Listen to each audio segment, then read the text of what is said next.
Hey folks, I'm Curtin Davina, and I just got the chance to see 30 minutes of Alan Wake 2 gameplay. It was hands off, but there's a lot to talk about, and I have a lot of impressions to share with you.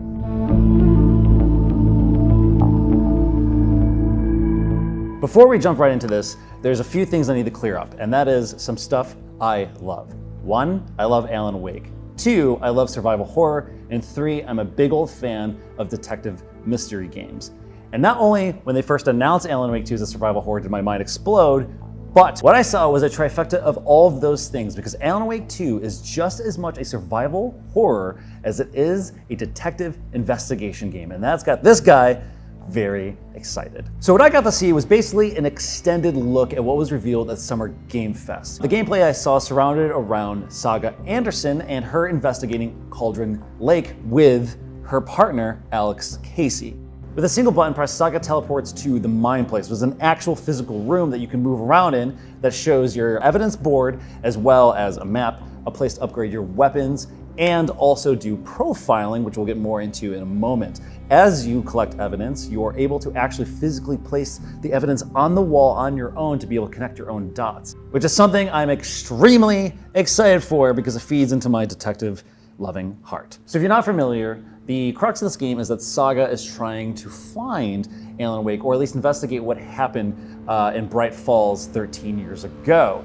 And what unravels is this big, old, horrific, cultist-focused thing where there's ritualistic killings, and that bleeds out into many, many more mysteries and things that are supernatural that, of course, in one way or another, align with what has happened to Alan Wake. In order to progress in the world and get more of a connection to the dark place, which is where Alan Wake is trapped from the first game, actually connecting evidence that you find helps Saga make connections that actually manifest things from the dark place into reality, which is what allows the player to progress, kind of allowing this puzzle-like element. But of course, it's not just about the investigation, because it is also, yes, indeed, a full-blown survival horror. I'm talking a limited inventory management, scarce resources, and incredibly close-quarter combat that was extremely intense to watch. So in the demo, we saw Saga face up against what I assume is one of these ritualistic killing dudes wearing a face mask. And even that fight was just extremely grueling. They're intense. They murmur to themselves. You also have many things in your arsenal, like one of the things that's coming back from the first game is flashing your light on these things to get rid of this darkness, this sort of like supernatural thing that is shielding them, which gives you an opportunity to then shoot them, open up a spot, sometimes use a flare, which will then show other weak spots for you to be able to hit.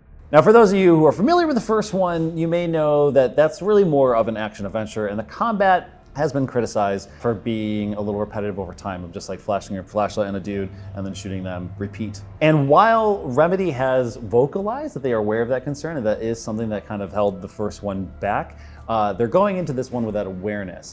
But without being able to play it, for the most part, it did seem like that similar routine of flashing your light on this dude, getting rid of this darkness, and then you shoot. Now, of course, it did seem much more in close quarters.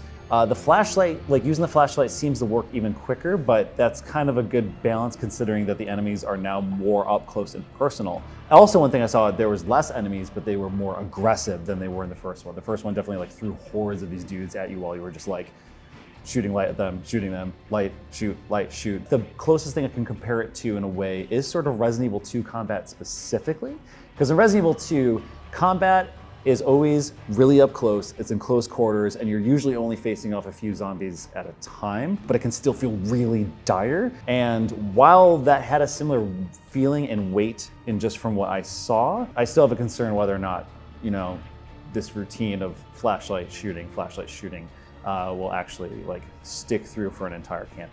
But of course, in traditional survival horror, that also means that there's a great deal of exploration, there's a great deal of slower pacing, especially time to build a brooding atmosphere, and also, of course, resource management and some minor puzzle solving. During my time, Saga saw there was a shotgun behind a glass case, and in order to get the shotgun, you would have to find a post-it note that then would give you a clue to the combination for the lock that would then get you the shotgun, and that's like sort of like that is the symmetry that I'm looking for when I'm playing the survival horror, because it kind of gives me the agency in that I don't need to get that gun if I don't need to, but then there's that sense of like, puzzle solving involved that feeds into the things I love most. But of course, this wouldn't be a Remedy or even an Alan Wake game without its atmosphere. So again, this is in the Pacific Northwest, or at least the section I saw with Saga, and it is brooding. And that's where some of the elements from Control I started to see really bleed through aesthetically. There was this fantastic part where you go into what is called the overlap. That is where the dark place starts to feed into reality, and it's this incredible moment of Saga just like walking through a forest with these flashing, ominous red lights that have no source whatsoever, this tense white noise just building.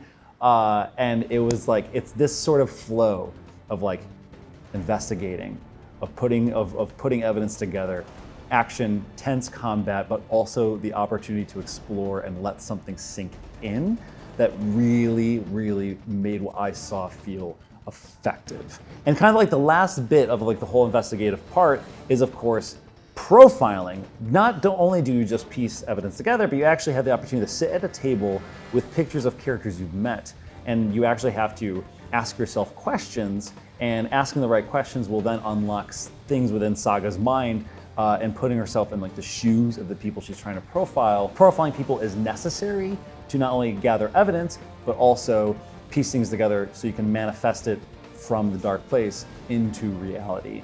And it's just, this is the trifecta I'm talking about, like the surreal, spooky, dark nature of the game with investigative stuff. I love it. I'm a big fan. I'm excited. But that isn't to say, it was very specific that the developers also told me it's quirky. It's a quirky game. It's retaining its kind of Twin Peaks isms that we saw in the first one, and that Remedy just seems to have to a T through all of their games. Now, if you're new to Alan Wake, don't worry, it is not necessary for you to play the first one. Also, with that said, this is a game that's connected to Remedy's other titles, like Control and even Quantum Break in some small little ways, but that is not necessary to be able to be invested in the lore to understand Alan Wake 2. They're being very transparent that this should be an entry point for anyone despite how involved you are in Remedy's other games. So with that being said, I only got to see a sliver of it.